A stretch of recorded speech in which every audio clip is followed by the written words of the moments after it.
Okay, let's unpack this. It is February 2026. We have finally arrived at the end of the road. We are talking about The Strangers, Chapter 3. We are. But before we even get into the blood and the guts and the masks, and believe me, there is plenty of all three to go around, I think we have to acknowledge that what we are looking at here is something, well, it's weird. It's arguably reckless. It is a massive cinematic experiment that just concluded, and honestly, looking at the wreckage, I'm not sure if experiment is a strong enough word. It really isn't. I think reckless is a fair word to use, or at least audacious, if we want to be generous to the filmmakers. Audacious is good. I like audacious. We are looking at the finale of Renny Harlin's reboot trilogy. And remember, for everyone listening, this wasn't just a standard Hollywood situation where you make a movie, see if the audience shows up, Right. and then decide to greenlight a sequel. Oh, no. That would far too sensible. This was a let's shoot 3 movies back to back to back and release them all within a single calendar year situation. Which is just wild. I mean, usually you wait to see if the first one makes money, right? It's basic economics. You test the waters. You do. But here we are. The trilogy is complete. And today, on this deep dive, we are going to tear it apart. We've got a stack of sources here. We're talking interviews with the director Renny Harlin himself, insights from the star Madelaine Petsch, some brutal box office numbers from Koimoy, and reviews that. Right. Well, let's just say they didn't hold back. No, they certainly did not. We definitely have our work cut out for us. Our mission today is to unpack the major plot revelations, because we finally get answers to questions fans have had since the original film in 2008. Finally. And we need to analyze that very controversial ending, and we need to look at the cold, hard reality of whether this experiment actually worked. Did it pay off financially? Did it pay off artistically? Or are we looking at a cautionary tale for future franchises? And spoiler alert for the business side of things, it's looking a little rough. Okay, a lot rough. But we will get to that financial autopsy later in the show. I am personally just excited to talk about the sheer logistics of this. Like, how do you even film 3 movies at once without losing your mind? That is the million-dollar question. And Yeah. frankly, I'm more interested in the psychological aspect. You have a protagonist, Maya, played by Madelaine Petsch, who has to sustain a level of terror for 3 films that were shot as one continuous block. Right. What does that do to a character arc? And more importantly, does the audience actually want 4.5 hours of misery? It's a lot to ask of an audience, that's for sure. So let's dive right into segment 1, the audacious production experiment. Let's do it. I love this quote from Renny Harlin in one of our sources. He was asked how long this journey was, and he didn't measure it in months or years. He measured it in babies. Yes, 3 babies long. It's such a vivid way to describe a production schedule. It really is. He said his first child was born 3 weeks before shooting started, and his third child was due in April 2026, right after the release of this third film. That puts into perspective just how long this has been dominating his life. We're talking about a significant chunk of human development time here, dedicated to people in masks chasing people with axes. It does, and it speaks to the intensity of the production. Harlin noted in the production notes that the original script he was handed was a massive 280 pages long. 280 pages. Now, for our listeners who might not be screenwriting nerds or industry insiders, we need to contextualize that. A standard feature film script is usually around 90 to 100 pages, give or take. The general rule of thumb is that 1 page equals 1 minute of screen time. So a 280-page script is essentially a 4.5-hour movie right out of the gate. It's an epic. Exactly. Dropping a 280-page brick on a director's desk is unheard of for a horror franchise. Yeah. Usually horror scripts are lean. They're about tension, silence, the things not on the page. But this was an epic. And he didn't shoot them as separate movies, right? It wasn't like, okay, that's a wrap on chapter 1, take a break, go home for Christmas, come back for chapter 2. Not at all. And that's the crucial part to understand. It was one continuous shoot. Harlan described it as a less than once-in-a-lifetime opportunity. I bet. He viewed it not as 3 sequels, but as one 4.5-hour narrative arc that just happens to be sliced into 3 acts for distribution. Okay, so he saw it as one big story. Right. Act 1 was the setup, the home invasion we saw in Chapter 1. Act 2 was the bridge, the chase, and the confusion of Chapter 2. And Chapter 3, which we are discussing today, is the resolution, the big payoff. Which sounds great on paper. It sounds like a Lord of the Rings approach to slasher movies. But think about the practical reality of that. I can't imagine the continuity nightmare. Oh, it must have been hell. You're shooting a scene from the end of movie 3 in the morning where the character is muddy, bloody, and psychologically broken. I'm completely shattered. And then maybe a scene from the middle of movie 1 in the afternoon where she's just slightly worried because her car broke down. It sounds maddening for everyone. The actors, the script supervisor, the makeup department. Precisely. And Harlan specifically mentioned how challenging that was. They had to know exactly where they were physically and emotionally at any given moment. They needed a map of the trauma, essentially. A trauma map. That's a great term for it. Okay, in this scene, your leg is stabbed, but you haven't lost your sister yet. That kind of calculus is exhausting. And for Madelaine Petsch, I mean, this sounds like it was an endurance test more than acting. She couldn't just reset at the end of the day. She had to maintain this arc of trauma for months on end.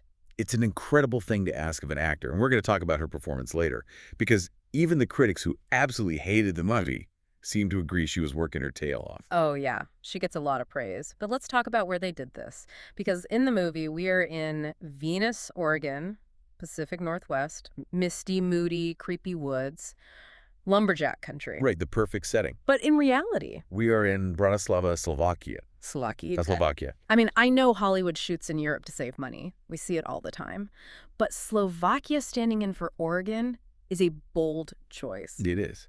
But it's becoming more common for these mid-budget productions. They shot primarily in and around Bratislava.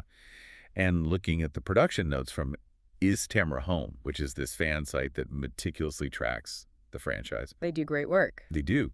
And they note that the level of set construction was actually quite impressive, even if the location choice was purely financial. Yeah, I was reading about the Venus Town Center. It wasn't a town. It wasn't even a backlot in the traditional sense. No, it was a motorcycle ride academy in a place called Pezinok. A motorcycle academy, so like a big parking lot. Essentially, yeah.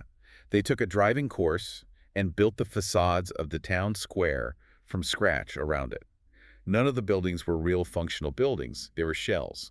Wow. They used blue screens to extend the set to make it look like a functioning town with depth and streets that go on forever. That is wild. It's like a Potemkin village for murderers. Pretty much. And then you have Carol's Diner, which is such a staple of the franchise. That's where a lot of the ominous foreshadowing happens. That was a real place, though.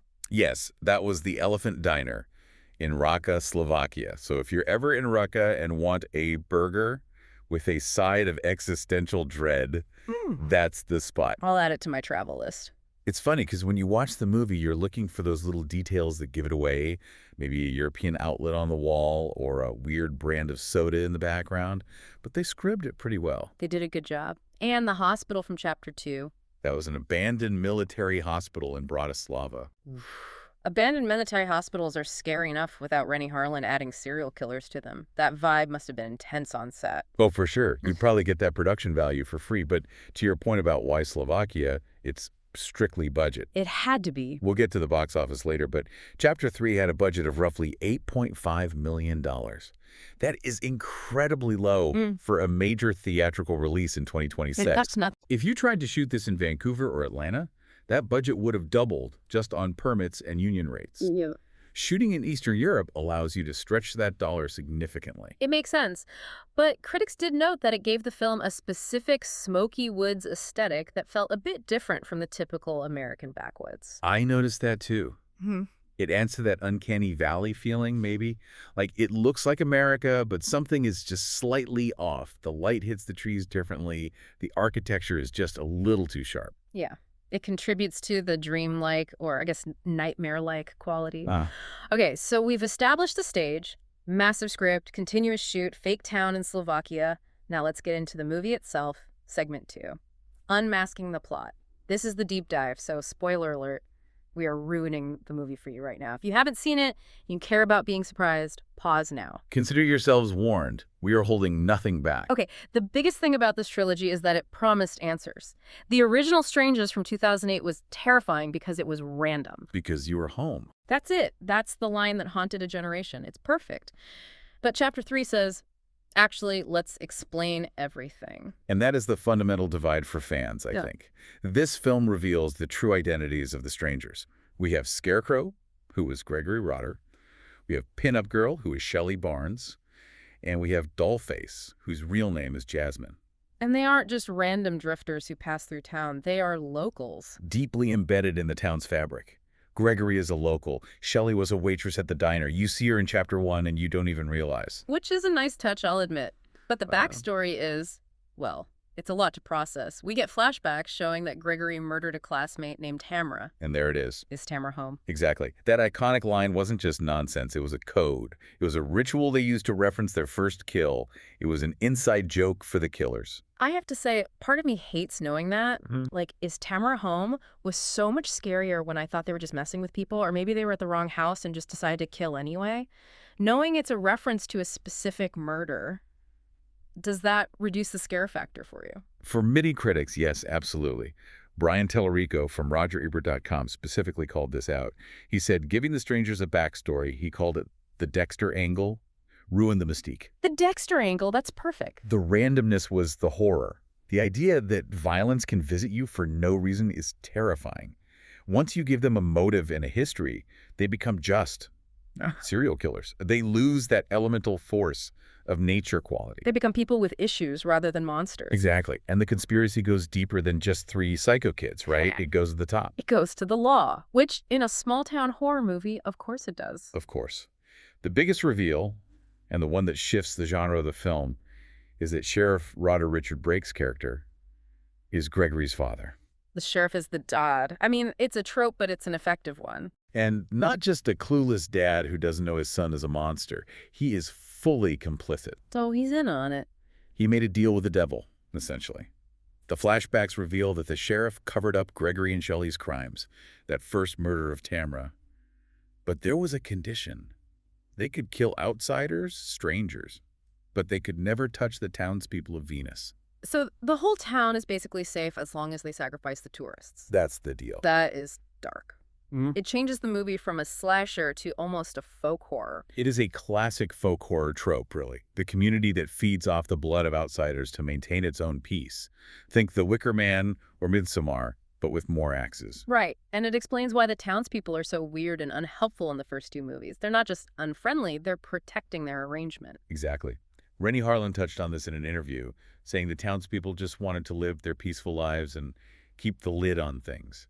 They didn't want to shake the apple cart.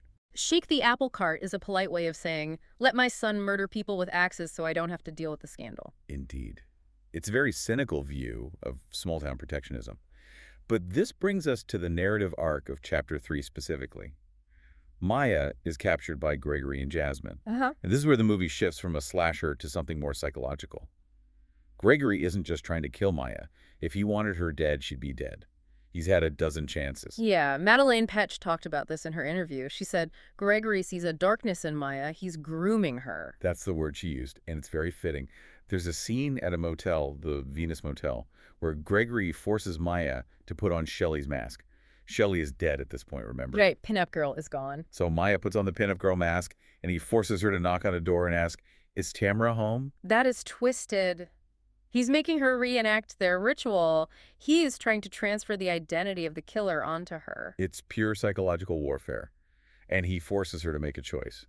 He tells her she has to choose a victim to die from the couple in the motel room. And she refuses. Of course.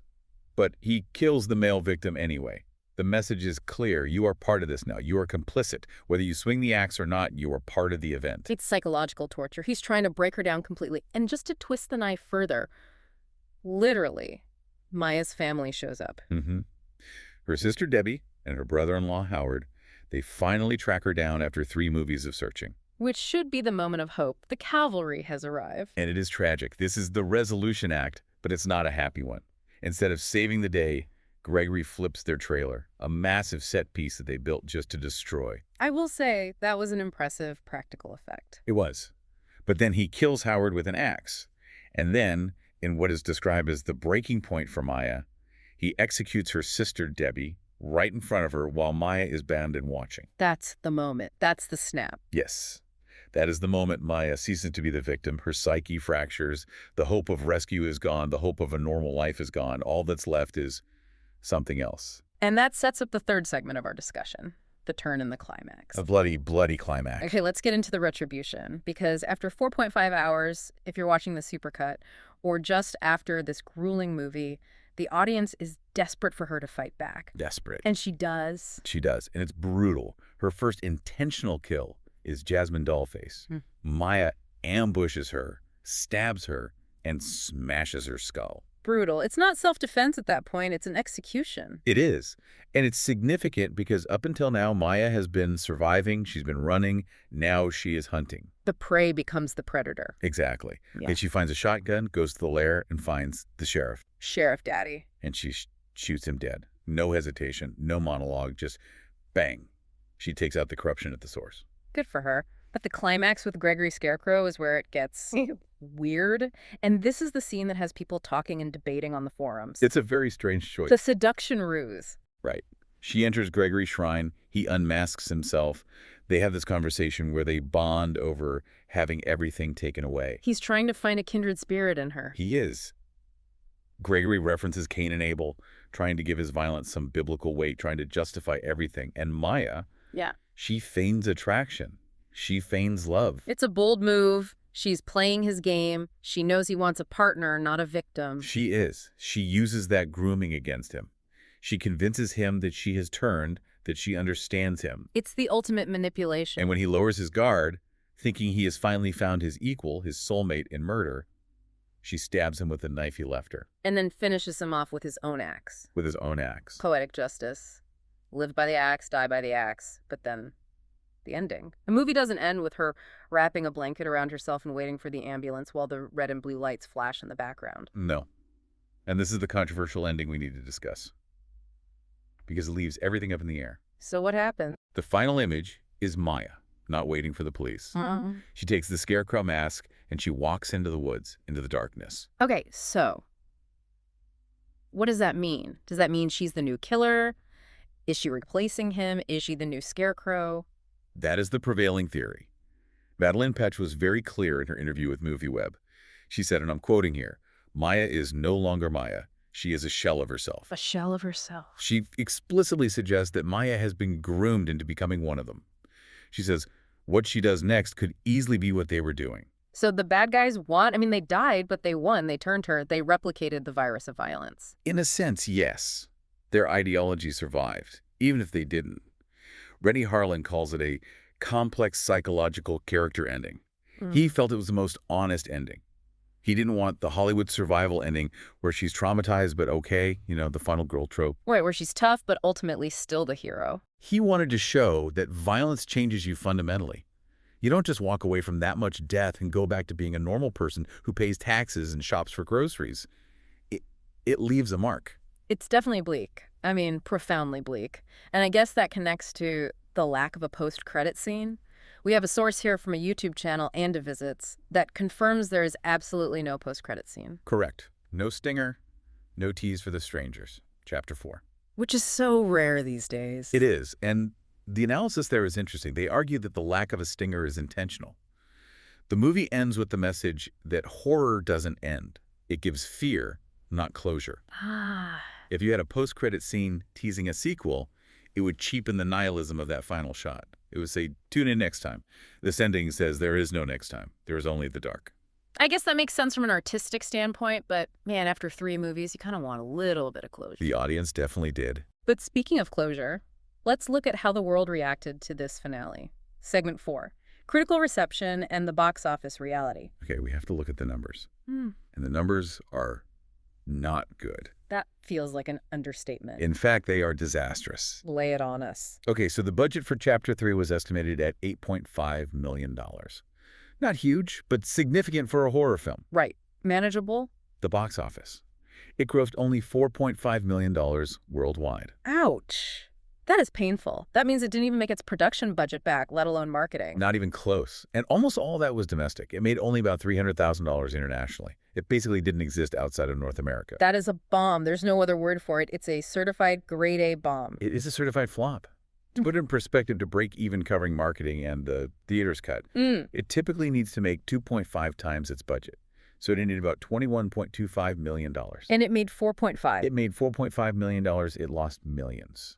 And the trajectory is the scary part, right? Because the first one actually did okay. It wasn't a smash hit, but it did business. Exactly. This is the law of diminishing returns in action. Chapter 1 opened to $11.8 million. That's a solid opening for this kind of film. Respectable. Chapter 2 opened to $5.8 million. Chapter 3 opened to $3.4 million. The audience literally cut in half with each movie. That validates what the critics were saying. Familiarity breeds contempt. Or, in this case, familiarity breeds apathy. It does. Rotten Tomatoes has it at 20% positive. That means 80% of critics actively disliked it. But the real killer is the cinema score. Ah, the audience score. For listeners who don't know, cinema score is the exit poll, right? It's what actual ticket buyers say right after watching the movie. Exactly. It's a really good gauge of word of mouth. And horror movies usually get lower scores, maybe a B or a C plus one. The genre is divisive. Right. Chapter 3 get a D rating. AD. That's harsh. That's like I want my money back and I want to yell at the manager territory. It is the lowest of the franchise. It indicates that the hardcore fans, the ones who go opening night, the ones wearing the t-shirts, were disappointed. They felt betrayed. Wow. Brian Palrico's review really hammered this home. He called it a shapeless mess and a bizarre, failed experiment. His main critique was that by stretching this into 3 films, they diluted the story. They spread the butter too thin on the bread. Way too thin. He argued that this might have worked as one tight 2-hour movie. That's the big what if, isn't it? If they had just taken the best parts of all 3 scripts and made one killer movie. Tallarico suggests exactly that. Imagine Chapter 1 is just the first act. Chapter 2 is the escape. Chapter 3 is the climax. You cut out the filler, you cut out the repetition, you cut out the wandering around the woods. Which there was a lot of. So much wandering. You might have had a solid horror film. Instead, you have 3 mediocre ones. And I think the release strategy played a role, too. Releasing 3 mediocre movies in 1 year. It's like you didn't give people time to forget the last one was bad before you asked them to pay for the next one. Precisely. It didn't build hype, it built exhaustion.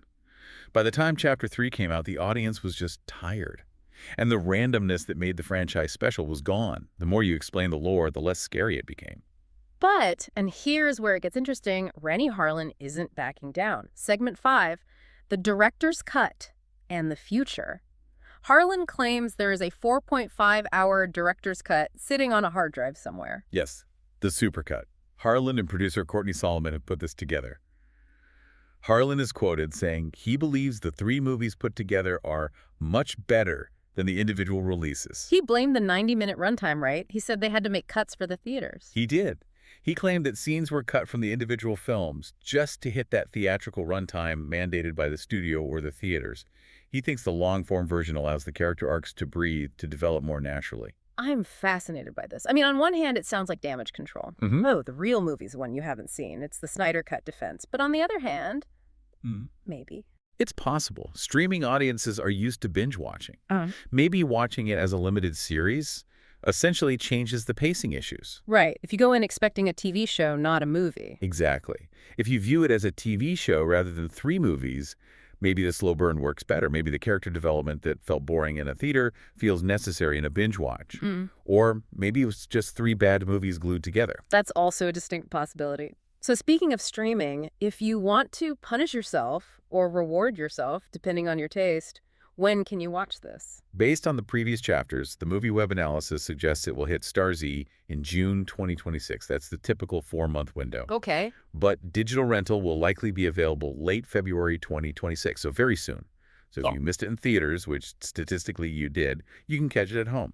And what about our survivor, Madelaine Petsch? The critics basically unanimously said she was the best part of this train wreck. She really was. RogerEbert.com called her the greatest asset, saying she pushed through shoddy writing, and it looks like she is done with the strangers. I bet. She's probably done with being covered in fake blood in Slovakia for a while. She probably wants to do a romantic comedy in Hawaii. Well, maybe not entirely. She teased that she is working on a remake of a 70s horror film. Ooh. She wouldn't say which one, but she said it's a film no one's remade yet. Okay, a mystery.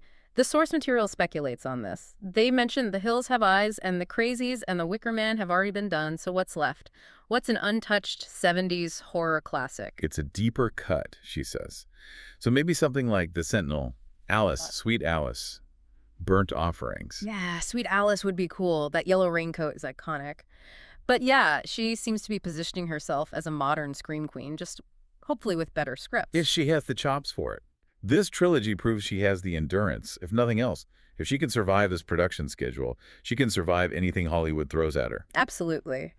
So, as we wrap this up, what is the legacy of this trilogy? When we look back on the Rennie Harlan experiment in 5 years, what will we say? I think it will be remembered as a bold failure. You have to respect the ambition of shooting 3 films back to back. That is a logistical feat. It was a massive swing. You can't fault the ambition. But artistically, it proved that more is not always better. It proved that sometimes you need to let a story breathe before you force a sequel. And financially, it's a cautionary tale about front-loading an entire franchise before you know if anyone wants the first one. And narratively, what's the takeaway from the story itself? It's a tragedy, not just for Maya, but for the franchise. The "Is Tomorrow Home?" Mystery is solved. And the answer was mundane. It was local corruption and a bad breakup. Yeah. Sometimes the question's better than the answer. The mystery is scarier than the Wikipedia summary. That is a great way to put it. We witnessed an experiment that crashed and burned. Maya survived, but she lost her humanity. And the studio lost about $20 million. Everyone loses, except maybe the Slovakian economy. Everyone loses. The stranger's motto. There's no escape, not even for the investors. Indeed. So here is a final provocative thought for you listening at home. Rennie Harlan argues that the 4.5-hour version is the real movie. In an era where we binge-watch 10-hour seasons of TV shows in one weekend without blinking, should horror franchises stop trying to be movie trilogies? Should The Strangers just have been a limited series on Netflix? Or does horror specifically require the brevity of a 90-minute runtime to maintain the scare? It raises the question of whether content and cinema are the same thing anymore. Does horror need to be short to be sharp? Or can it be a slow burn? I don't know the answer. Deep thoughts for a movie about people in masks with axes. Thank you for diving deep with us today. Check your locks, people. And don't open the door.